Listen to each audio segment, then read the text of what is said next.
On to other news for the moment, though. And Iran's official news agency has reported that a nuclear scientist has been murdered in Tehran. They've named him as 35-year-old Dariush Rezai, who was killed in front of his house in the east of the capital. His wife also reportedly wounded when a gunman opened fire from the back of a motorcycle.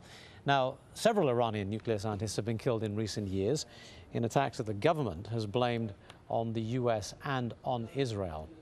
I'm joined now by Reza Marashi, a director of research at the National Iranian American Council. He's in Washington, D.C. Reza, thank you for being with us.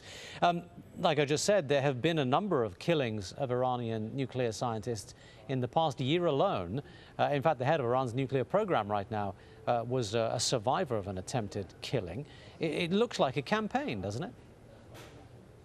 Well, it does. Now, it's important to also understand we don't have a lot of information on the most recent events because it quite literally just happened. But, it's important to note two specific things, keeping in mind the amount of detail that we have at the moment. First and foremost, having lived and worked in Iran, I can say that even though there is robust debate inside the country about the nuclear program and the pros and cons, the costs, the benefits, we haven't seen a lot of domestic political killings associated with this program. So the recent events have allegedly been influenced from the outside.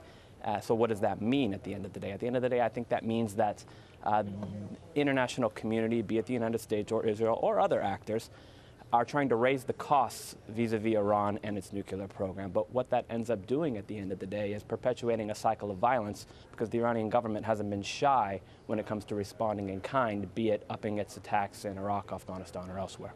In a circumstance, though, when the officials in the US and in Israel have admitted that Iran's nuclear facilities are buried so far underground and are so disparate that actually doing any serious damage to them would be very hard, a tactic of killing the people behind it might be actually a fairly efficient way of doing it, because this kind of expertise is not exactly easy to come by, and it might be the best way of actually causing some serious stoppage. I mean, as you say, this is all speculation, but the fact that we do know is that a number of these men have been killed, and they have been killed openly by assassins. So one has to wonder who does have a motive to do this.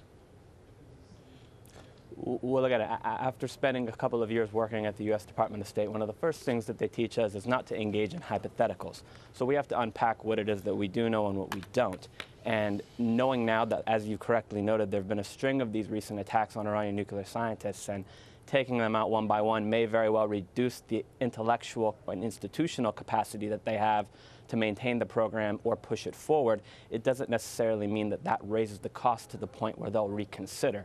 If you look at Iranian government statements over the last couple of years, whether it be vis-a-vis these killings or sanctions or any host of issues pertaining to the nuclear program, they say that they won't respond to pressure. And there comes a point in time where we might have to take them at their word when they say that they won't respond to pressure. But then the question becomes, well, what will they respond to? And if you take away the cycle of violence that we're seeing so far when it comes to the Iranian nuclear program and the Iranian government's willingness to respond in kind, what that leaves us with is a situation that could quickly spiral into a military conflict or a situation where we urgently need to resolve these issues at the negotiating table. All right, we'll leave it there. Reza Marashi in D.C., thank you very much indeed.